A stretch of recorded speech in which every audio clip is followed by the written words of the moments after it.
Un poco recapitulando para ubicarnos en la importancia que tiene el agua en nuestro planeta, sobre todo el agua que se corresponde con la que es aprovechable por las plantas para la producción de alimentos, que es el agua que es dulce, que llamamos dulce, que realmente es el agua que se encuentra en un porcentaje muy pequeño en el planeta, ya que, como ustedes ven aquí en esta lámina, el 97,5% del agua es agua que no está disponible para las plantas, que es agua salada, y tan solo un 2,5% aproximadamente corresponde al agua dulce.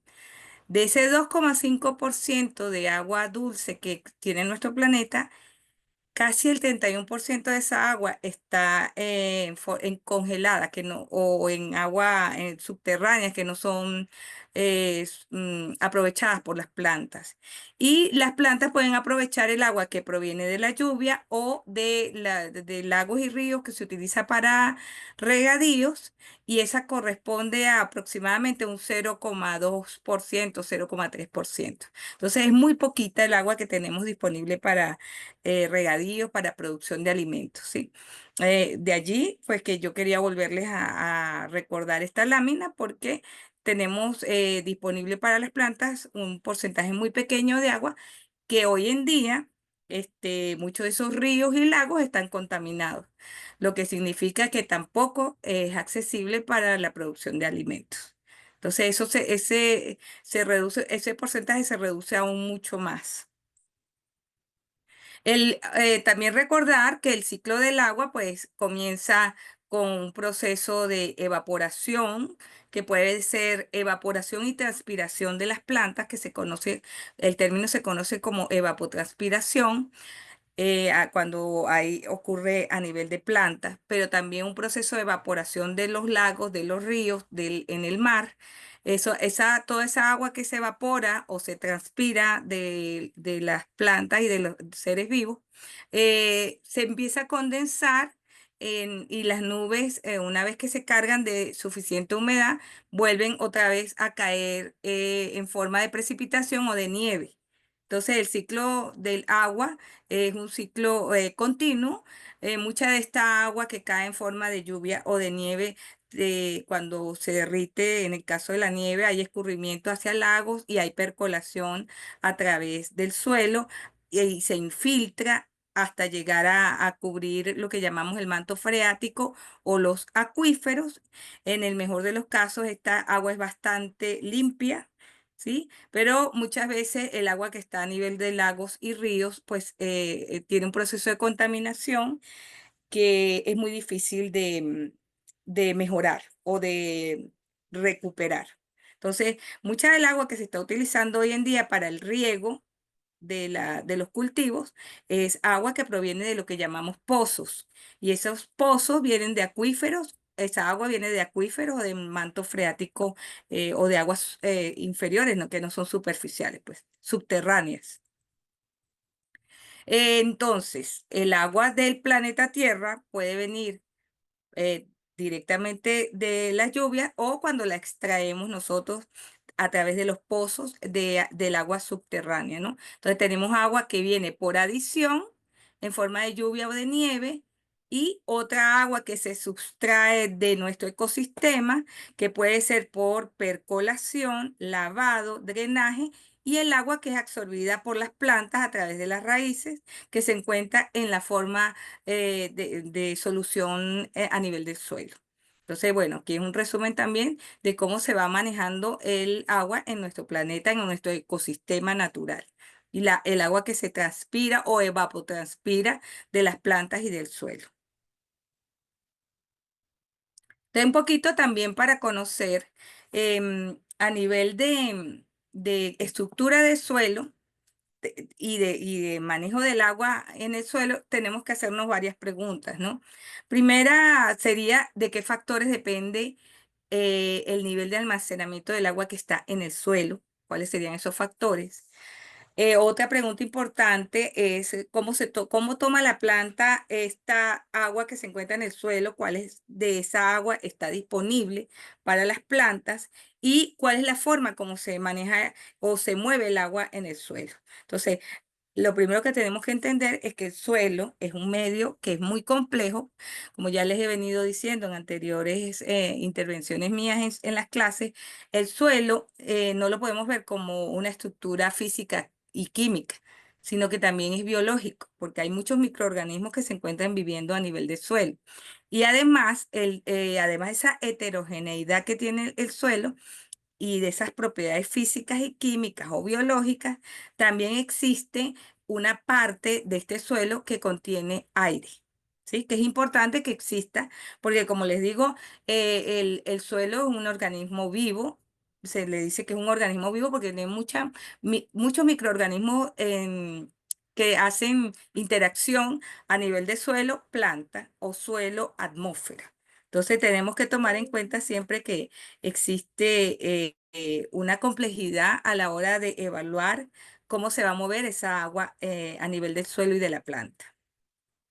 Entonces, como les decía, pues el suelo tiene una parte porosa que se compone de diferentes, además tiene diferentes partículas que se van uniendo y agregando dependiendo de la cantidad también de materia orgánica. De allí la importancia de que nosotros manejemos la materia orgánica del suelo o que agreguemos materia orgánica del suelo, porque esa materia orgánica tiene mucha influencia en la forma como se va manejando la solución de suelo que tiene, por supuesto, nutrimentos, que es lo que nos interesa a nosotros a la hora de la producción agrícola, ¿sí? Y estas interacciones entre la materia orgánica, las partículas de limo, arena o arcilla y el aire que tienen la estructura del suelo, pues nos va a dar diferentes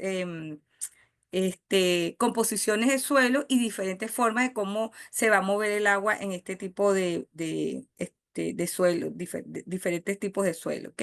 Entonces, en general, el suelo se puede decir que está compuesto un 50% por material sólido, en lo que se incluye la estructura o la textura del suelo, y un 50% de espacios porosos que son necesarios para que esa movilidad del aire y del agua para la absorción de nutrimentos en la solución de suelo pueda ser favorable para la producción agrícola.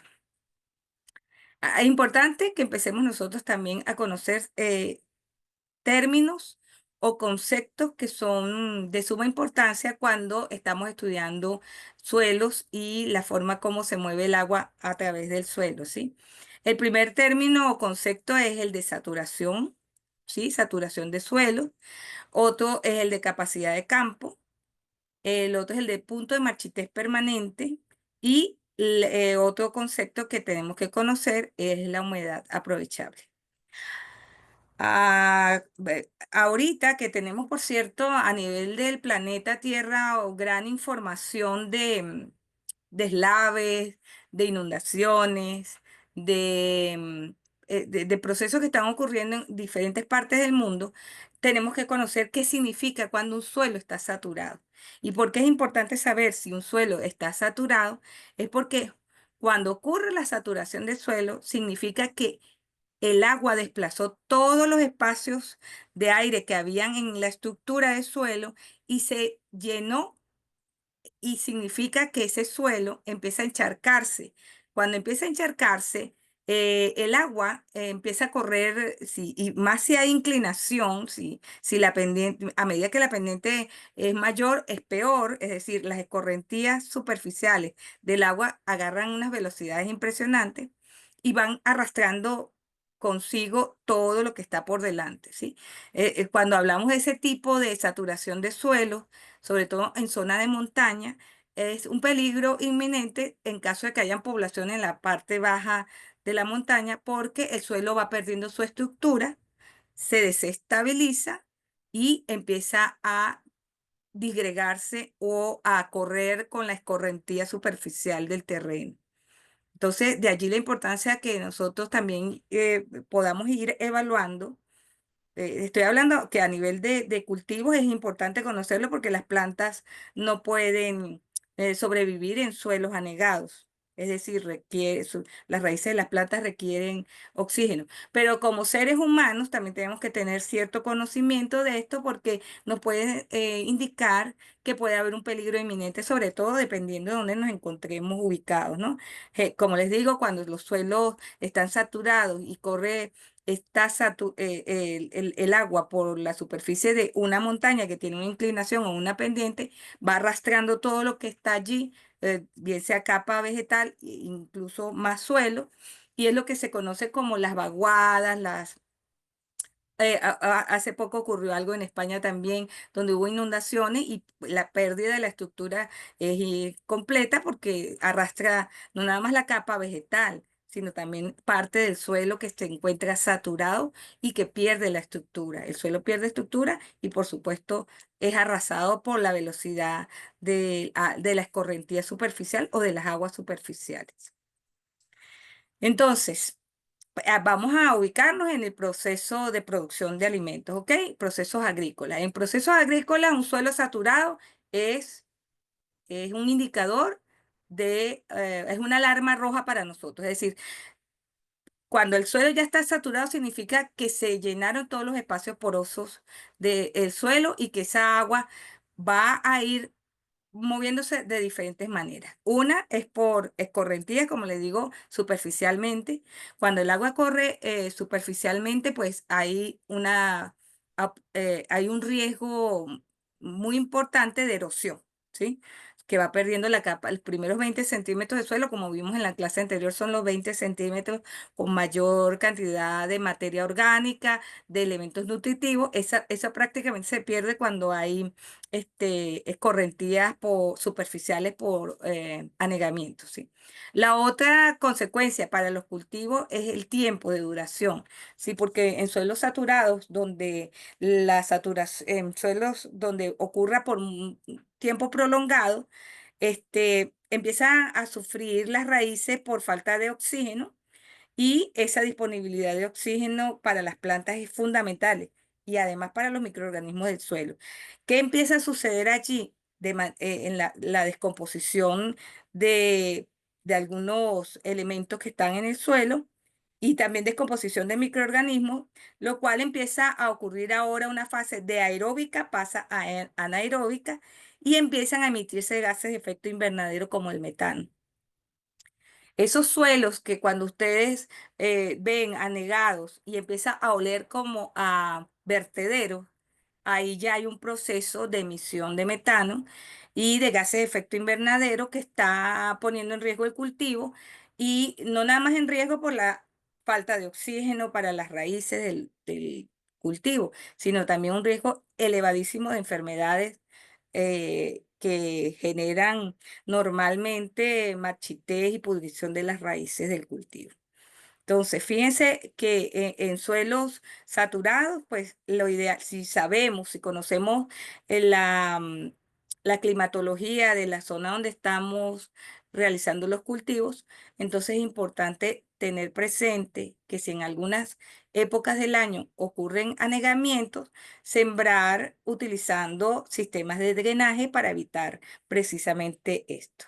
Otra de las consecuencias inmediatas después de que un suelo ha sido sometido a saturación es este efecto que se observa acá en esta imagen que empieza el suelo. Primero que se compacta porque el peso del agua es importante en la compactación. La otra es que se va perdiendo la estructura y se forma una costra a nivel de superficial del suelo, pero que es muy difícil para la planta poder romper esta costra para poder, por ejemplo, germinar o seguir desarrollándose en caso de que la saturación del suelo no haya sido por mucho tiempo, muy prolongada. Entonces, si hacemos un resumen, pues hay que evitar suelos que tengan tendencia a la saturación para la producción de alimentos. Y en caso de que no tengamos otra alternativa, porque no ocurre todo el año, sino en algunas épocas, o sea, es un suelo que se puede cultivar en ciertas épocas, pues tratar de hacer la planificación de cultivos en la época donde no se encuentran saturados o, en su defecto, hacer trabajos ingenieriles de drenaje para precisamente evitar que los cultivos sufran procesos de anegación, ¿sí? Otro concepto importante es el concepto de capacidad de campo. La capacidad de campo significa que el agua en el suelo queda retenida en capilares, que son pequeños espacios que están entre las partículas del suelo y que esa agua que se encuentra en los capilares, que se llama agua capilar, es el agua ideal para las plantas, porque las raíces y las raicillas pueden tomarla con mayor facilidad. Entonces, ese es como decir el estado ideal para alguien que tenga cultivos al aire libre, en campo abierto, ¿sí? Que tenga el suelo esté en el cultivo a capacidad de campo, es decir, que el agua que puedan absorber las plantas esté accesible para las raíces y las raicillas que generalmente son las que toman el agua capilar del suelo. Por supuesto que esto depende de la textura del suelo, entonces en los suelos que son arenosos hay menos capilaridad en el suelo del agua, o sea, el agua no se encuentra muy disponible, generalmente hay que regarlo, ¿no? Y en suelos arcillosos o franco arcillosos hay mayor retención de agua capilar. Y otro concepto que no puede faltar para aquellas personas que están vinculadas a la preparación de suelos para cultivos agrícolas es el punto de marchitez permanente. Este es el nivel de humedad en el suelo en el cual las plantas ya no pueden extraer suficiente agua para mantenerse vivas y como resultado de esto se marchitan. Este es un punto que es irreversible, por eso es que no podemos llegar al punto de marchitez permanente. Una vez que se llega al punto de marchitez permanente, las raíces, así se riegue, no podrán absorber el agua que se les está aplicando porque ya la planta no está en condiciones para absorberlas. Entonces, es fundamental evitar llegar a este nivel, al punto de marchitez permanente. Aquí en esta lámina también se grafica un poco a lo que se refieren estos tres conceptos. El de saturación, ¿sí? En un suelo saturado, la proporción de la parte sólida y la parte acuosa del suelo es más o menos igual. El de capacidad de campo, pues hay agua que se encuentra disponible entre los capilares del suelo, eso significa entre los agregados de suelo hay agua, y el de coeficiente de marchitez, pues ya llega un momento en que el agua que se encuentra allí no está disponible para las plantas porque se encuentra muy adherida a lo que llamamos el coloide del suelo. Y allí entonces la cantidad de agua para que la planta pueda sobrevivir así se la agreguemos, no es suficiente, pero tiene mucho que ver, es por la debilidad que tienen ya las plantas en ese momento. Pero quiero también comentar que cuando llegamos al punto de marchitez permanente, el agua que se puede empezar a aparecer en la estructura del suelo se llama agua higroscópica.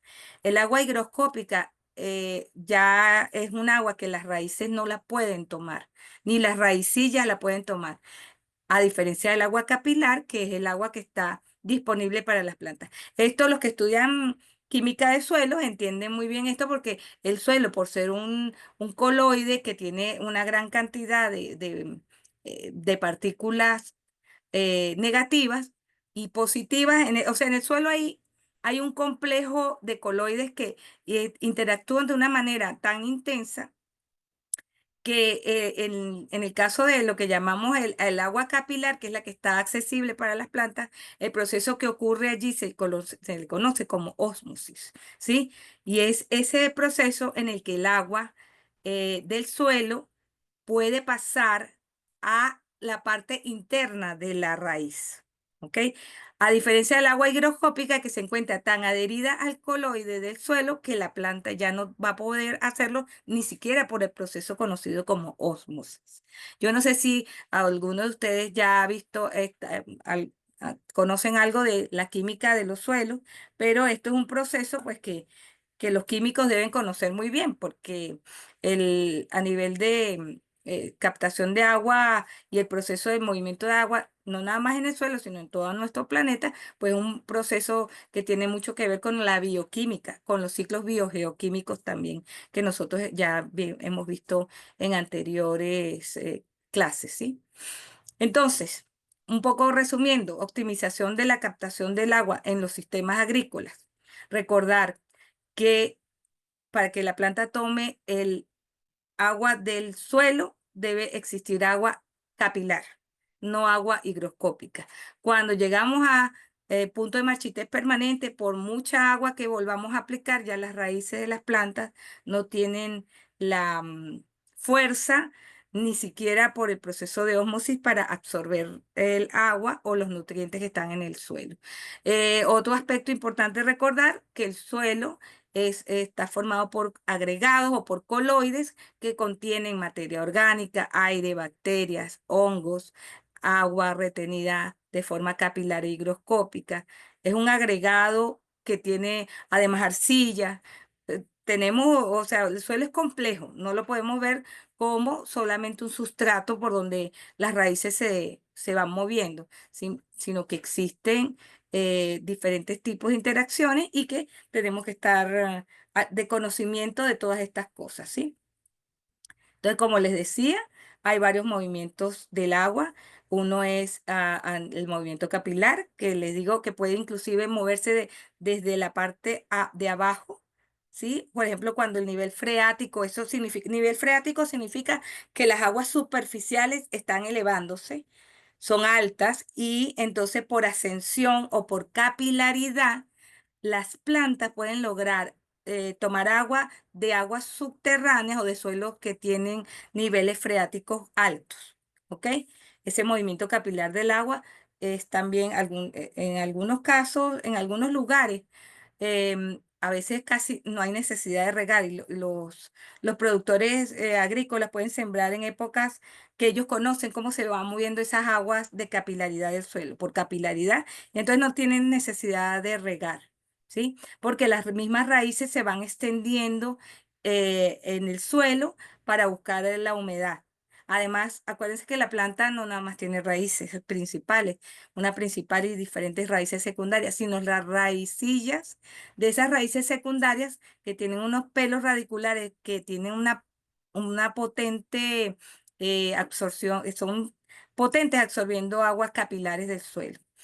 Entonces, por eso también es importante manejar muy bien los suelos, prepararlos antes de la siembra, porque precisamente el desarrollo radicular de la planta puede ayudarnos a que esas raicillas puedan obtener el agua capilar que se encuentra en el suelo, que se puede mover tanto de arriba para abajo, cuando digo de arriba para abajo, cuando cae la lluvia, ¿ah? O de abajo hacia arriba cuando asciende el agua de los suelos que tienen eh, niveles freáticos elevados. Las plantas, por ejemplo, como los frutales, tienen mayor desarrollo radicular y muchos frutales se surten de agua, es de las aguas subterráneas, ¿sí? Entonces, eh, en muchos casos hay cultivos de frutales que una vez que el árbol ya está desarrollado, no hay necesidad de aplicar riego porque las raíces han logrado obtener agua directamente de las aguas subterráneas. Bueno, fíjense que aquí, como les decía, las partículas del suelo están cargadas generalmente porque las arcillas están cargadas negativamente. Entonces, y la materia orgánica mejora muy bien estos intercambios catiónicos y de partículas del suelo. Eso ayuda muchísimo a que las raíces puedan absorber los nutrientes que están disueltos en la solución acuosa del suelo, ¿sí? Entonces, un suelo aireado, suelto, pues es un suelo que va ayudando mucho más a que se absorban los nutrientes, porque las raicillas pueden llegar a tomar la solución del suelo eh, donde se encuentran ubicados estos elementos, donde están los elementos nutritivos, ¿sí? Aquí tenemos potasio, magnesio y calcio.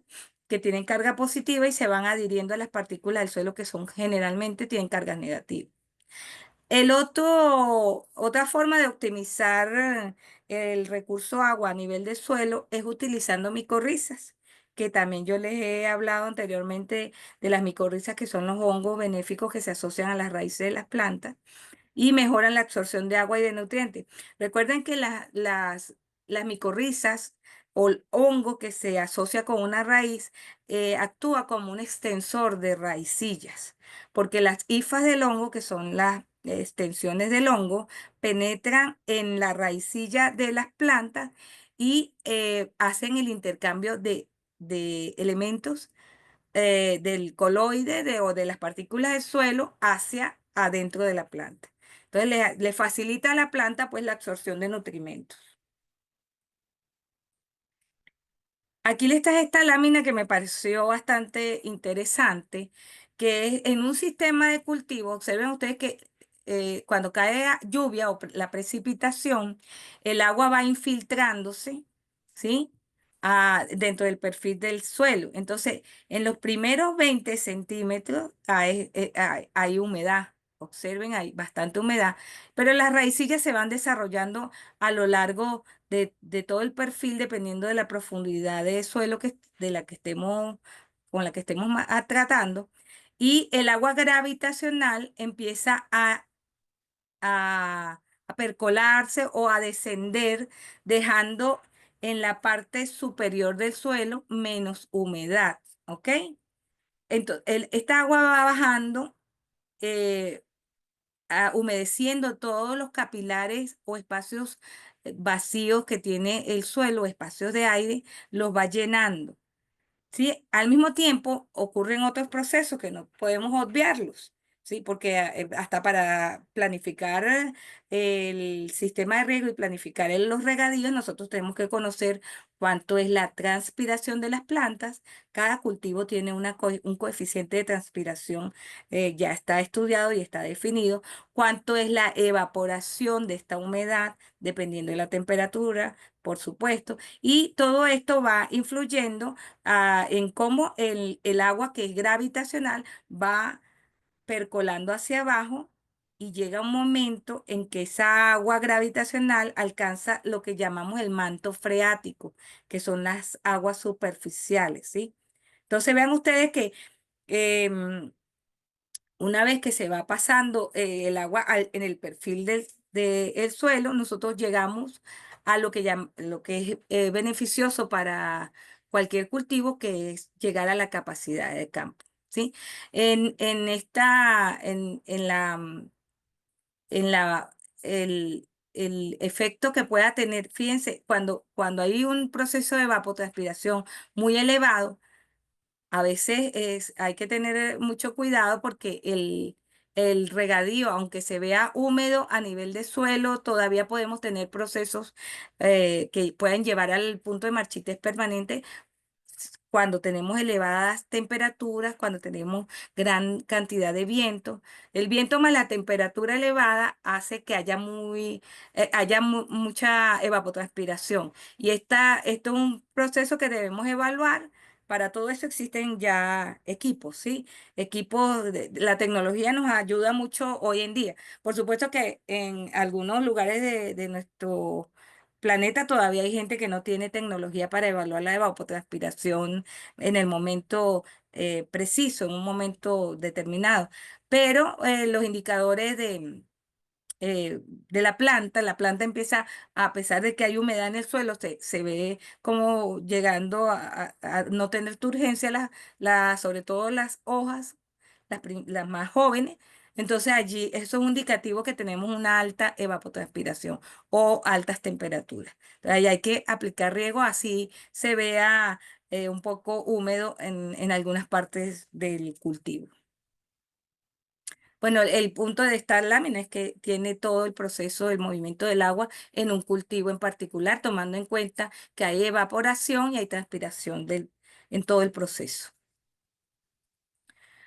Entonces, la percolación, cuando se alcanza la saturación de las capas superficiales del suelo, la gravedad empuja esa agua hacia suelos más profundos y por supuesto cuando esa percolación, dependiendo de su intensidad, es muy rápida, nos da indicativos a nosotros de que el suelo, pues, por supuesto, debe ser una textura arenosa cuando ocurre muy rápido que se seca, que llovió inmediatamente escurrió el agua.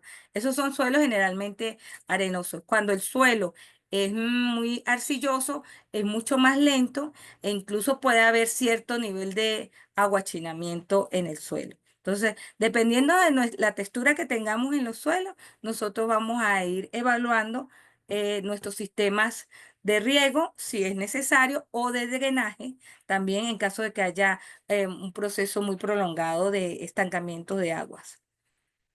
Entonces, por supuesto, los suelos arenosos son suelos en donde generalmente se utilizan sistemas de riego. El más indicado para los suelos arenosos y dependiendo la intensidad de la percolación del agua a nivel del perfil del suelo, generalmente se utilizan sistemas de riego por goteo. Los suelos con altos contenidos de limo, que son los suelos intermedios, pues tienen un proceso de infiltración término medio, como el mismo suelo, y generalmente son suelos que son lo que llamamos francos, que son suelos donde en algunas épocas del año se debe regar, ¿sí? Son suelos ideales, pero no son los que más abundan en nuestro planeta. Y los suelos arcillosos son suelos que retienen mayor cantidad de humedad o de agua en el suelo, ya que sus espacios porosos son más júnticos, o sea, tienen menor cantidad de espacio poroso, y son suelos en donde generalmente se deben hacer propuestas de drenaje en las épocas donde llueve con, con gran copiosidad. La evaporación, como les decía, es otro de los elementos que debemos nosotros conocer en nuestro lugar de cultivo, ¿sí? Cuando la humedad entra en el suelo, gran parte de esta humedad, dependiendo también de la temperatura, va a volver a evaporarse. Y esto se puede incrementar de una manera muy elevada si en el momento de la evaporación hay también grandes cantidades, hay vientos fuertes. Eso también es importante tomarlo en cuenta. Por eso es importante también tener herramientas para medir todo esto, ¿sí? La transpiración en las plantas, un poquito también recapitulando, ocurre a nivel de los estomas. Cuando los estomas se abren, hay mayor transpiración de plantas. ¿Y cuándo ocurren estos procesos fisiológicos? Cuando existen altas temperaturas. Entonces, a mayor temperatura, mayor transpiración, porque los estomas de las plantas se abren para el intercambio gaseoso necesario y poder sobrevivir. Sobre todo en zonas donde hay altas temperaturas y fuertes vientos, debemos nosotros estar evaluando no nada más el suelo, la humedad del suelo, sino también la característica de la planta, cómo se encuentra, porque como les decía, muchas veces en el suelo todavía hay algo de humedad, pero la planta está transpirando de una forma elevada, que es mayor la tasa de transpiración que la tasa de reposición de esa agua por absorción de las raíces. Todo esto ocurre de manera natural en nuestro planeta. Lo ideal siempre es que el agua del suelo sea absorbida por la planta a través de sus raíces, pase por todo los vasos de transporte de la humedad de las plantas, que es el xilema, y de allí sea transpirada por los estomas de las hojas hacia la atmósfera y llega nuevamente parte de esa agua que estaba en el suelo a nuestra atmósfera. Estos son procesos que son ideales, así debería ocurrir, pero muchas veces estos procesos se pueden invertir y en vez de salir de absorber las raíces del agua, el proceso puede ser negativo y puede ser inverso. Y entonces la planta se empieza a deshidratar. Entonces esos procesos inversos ocurren cuando la planta llega al punto de marchitez permanente. Y tenemos que llegar a evitar siempre el punto de marchitez permanente. Nosotros debemos mantener nuestros sistemas de cultivos dentro de lo que llamamos humedad aprovechable, que es aquella que se conoce como la humedad útil del suelo y cuyo contenido de agua retenida se encuentra entre la capacidad de campo y el punto de marchitez permanente. Eso significa que las plantas no tienen que hacer un esfuerzo muy grande para absorber el, el agua que se encuentra en el suelo porque su zona radicular, sus raíces secundarias y raicillas pueden absorberlo fácilmente del agua que se conoce como agua capilar.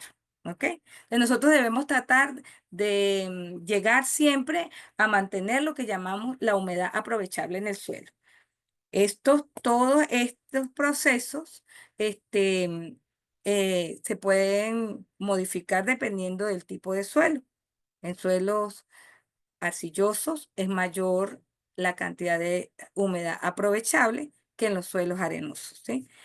En la práctica se debe regar cuando se ha extraído el 50% del agua aprovechable.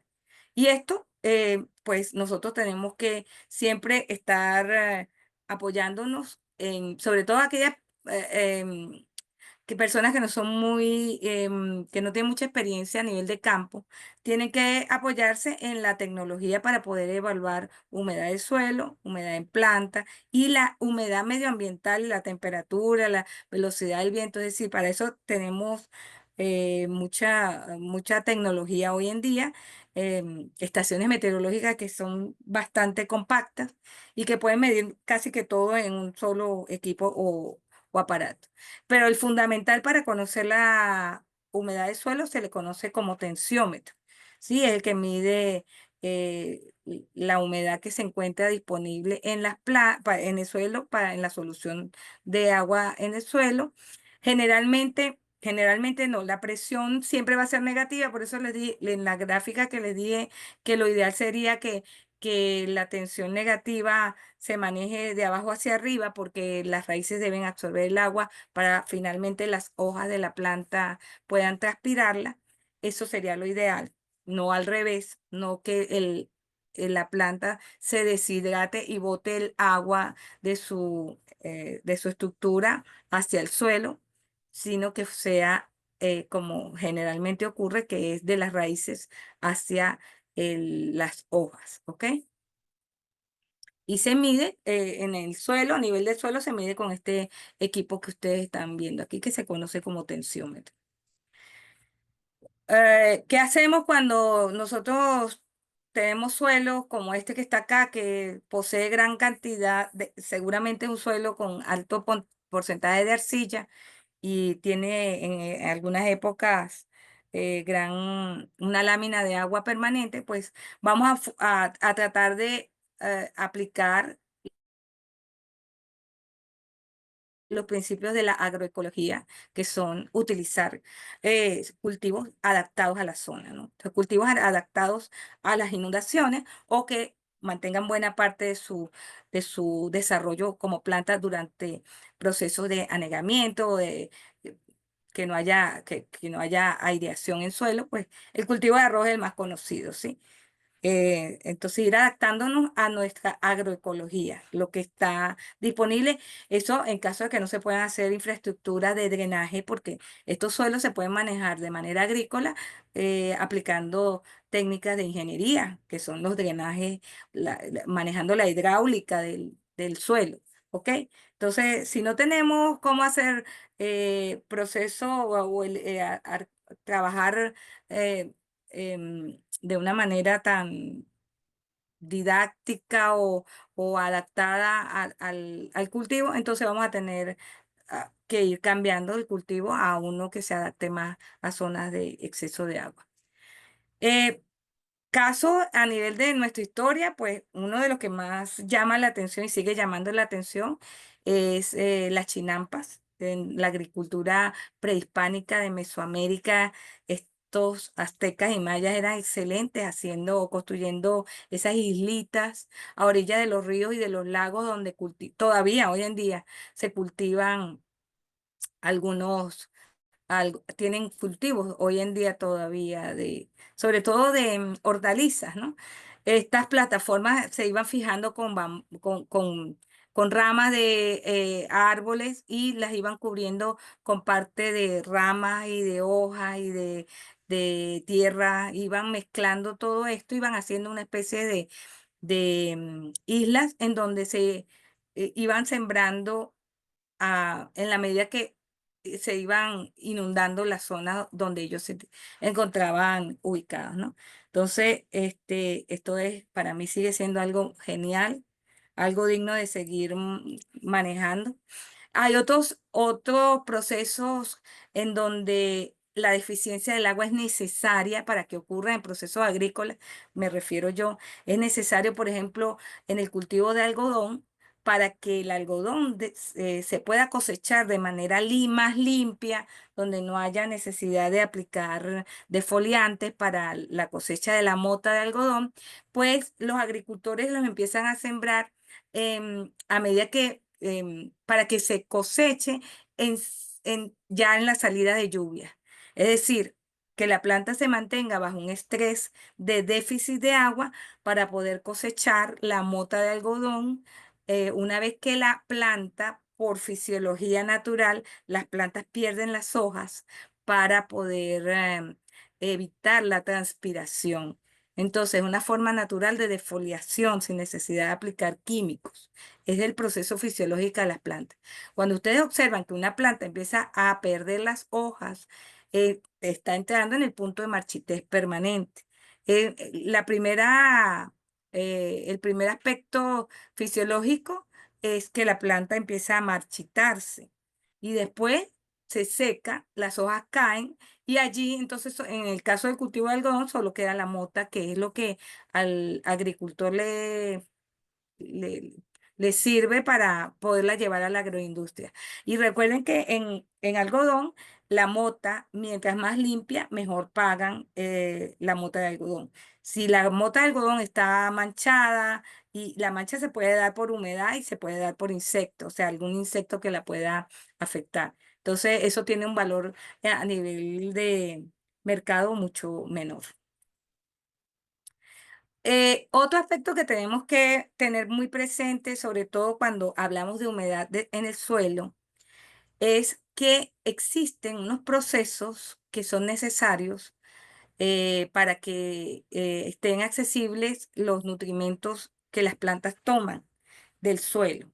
Y estos procesos, entre esos procesos tenemos la presencia de enzimas, que son producidas generalmente por microorganismos que se encuentran en el mismo suelo, como bacterias y hongos, pero también pueden ser producidas por plantas y por animales que se encuentran en el suelo, ¿no? Y las enzimas actúan como catalizadores biológicos que ayudan a descomponer la materia orgánica y hacen que el producto que se genera al romperse estos complejos orgánicos que se encuentran en el suelo, estoy hablando de materia orgánica que se encuentra disponible en el suelo, se hace más disponible cuando las enzimas actúan como catalizadores y descomponen estos productos en productos más fáciles de absorber por parte de las raíces de las plantas.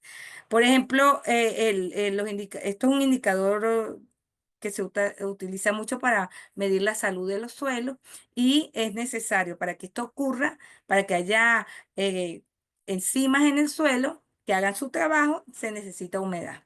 ¿Sí? Las enzimas en el suelo son fundamentales para cerrar los ciclos biogeoquímicos del carbono, del nitrógeno, del fósforo y del azufre. Son necesarias. ¿Por qué? Porque ellas son las encargadas de descomponer estos complejos de elementos en formas más simples que son las que son disponibles, las que están disponibles para ser absorbidas a través de las raíces de las plantas. Entonces, bueno, es necesario que haya humedad en el suelo para que puedan actuar las enzimas, ¿sí? Eh, además, las enzimas en el suelo, además cuando decimos que son indicadores de salud del suelo, nos mejoran también la estructura del suelo. Entonces, no nada más son indicadores de salud, sino de fertilidad, de calidad y, por supuesto, un indicador general ambiental. Sí, como indicador ambiental son utilizadas. Un indicador ambiental porque donde hay microorganismos en el suelo hay enzimas y donde hay enzimas entonces hay salud a nivel de medio ambiente. Algunos ejemplos de enzimas, la celulasa y la amilasa, que descomponen compuestos de carbono como la celulosa y los almidones, que liberan carbono en formas más simples que pueden ser utilizadas por los microorganismos de las plantas y por las plantas. La celulosa a nivel a nivel animal también son necesarias para hacer accesible a los rumiantes, sobre todo algunos elementos que son mejor utilizados por los bovinos cuando empiezan a generar tejido, a producir tejido. Las proteasas y las ureasas también son enzimas que ayudan a romper las proteínas que están relacionadas con la urea, que liberan nitrógeno, uno de los elementos, de los macroelementos necesarios para la producción de alimentos. Las plantas necesitan nitrógeno y necesitan fósforo. El fósforo, también tenemos unas enzimas que se llaman las fosfatasas, que ayudan a que ese fósforo que está indisponible para las plantas pueda ser asimilado en forma de fosfatos. Entonces, estas son algunas de las enzimas necesarias para que ocurran esos procesos de nutrición en plantas. Otro aspecto que influye muchísimo en esa relación suelo-agua y microorganismos es el pH, ¿no? El pH en el suelo también influye mucho en la absorción de nutrimentos por parte de las plantas. En suelos ácidos o que haya un pH menor a 4, son suelos que son muy tóxicos, llaman suelos tóxicos, tienen grandes contenidos de aluminio y manganeso y producen toxicidad en las plantas. Y existen algunas características importantes en las plantas cuando aparece la toxicidad de aluminio y magnesio. Y, y también aportan deficiencia a nivel de calcio y potasio, ¿sí? Que son sobre todo el potasio, el azufre y el boro son necesarios para la producción de alimentos también, para la producción vegetal. El pH adecuado para la producción vegetal va a ser entre 5 y 5,5. Allí en este rango de pH en el suelo, pues es el rango que sirve para que haya mejor absorción de nutrimentos, mejora también la actividad microbiana del suelo y por supuesto hace que esté disponible también junto con la actividad microbiana el fósforo, que es uno de los elementos más escasos en el suelo o que está disponible para las plantas en el suelo, es el fósforo. Entonces, por eso es que es bueno también medir pH a nivel de suelo, porque aun cuando tengamos una buena relación suelo, agua, microorganismo, nosotros si no tenemos un pH adecuado, tampoco vamos a tener absorción de nutrientes por parte de las plantas. Hay aspectos que hoy en día se están poniendo de moda o se están retomando porque este es algo que manejan sobre todo las civilizaciones antiguas, lo han venido manejando desde hace tiempo, son los cultivos de cobertura. Cultiva lo que llaman agricultura de sombrero, que bien sea coberturas bajas, ¿sí? Que favorecen la protección del suelo porque controlan la erosión y el impacto de la lluvia sobre el suelo, aumentando, por supuesto, la salud de las plantas y de los microorganismos que están en el suelo. Se le llama agricultura con sombrero. Y algunos cultivos que se utilizan para este tipo de agricultura de cobertura son, por ejemplo, las leguminosas. Las leguminosas siempre aportan, además de la cobertura, el aporte de nitrógeno de las raíces, que también hemos visto en anteriores clases, las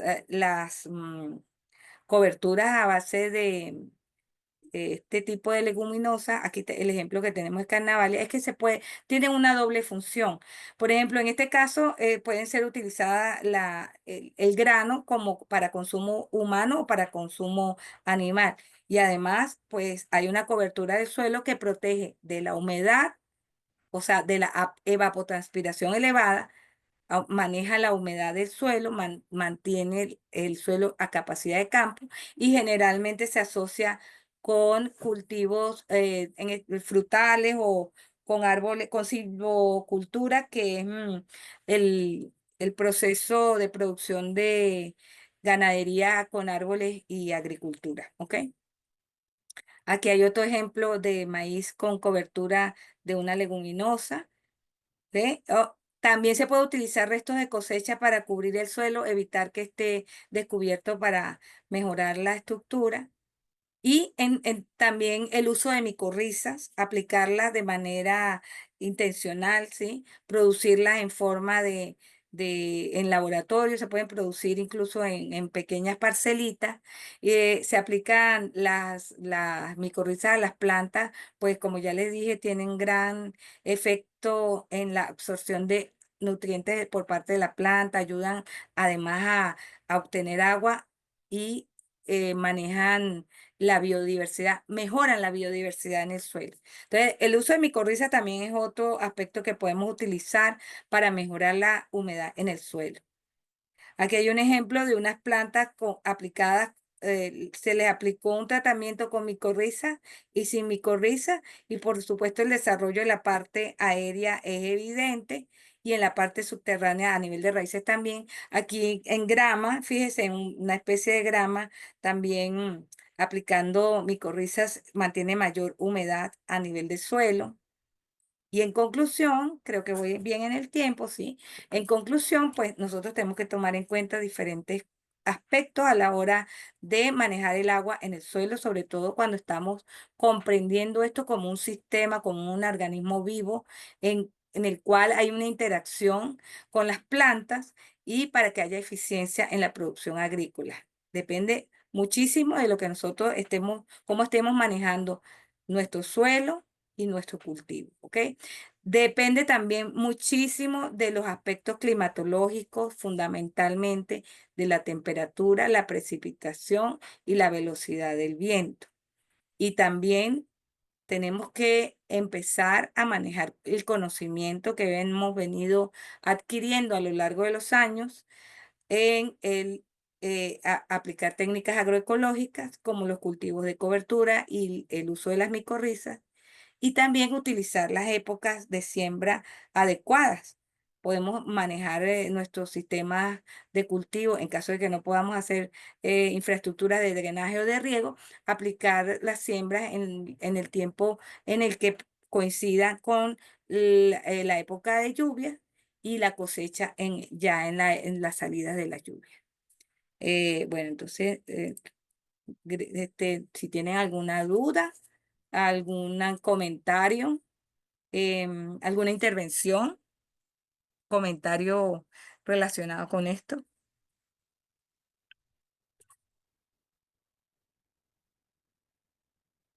Si alguien tiene una pregunta o alguna aportación, pueden prender sus micrófonos.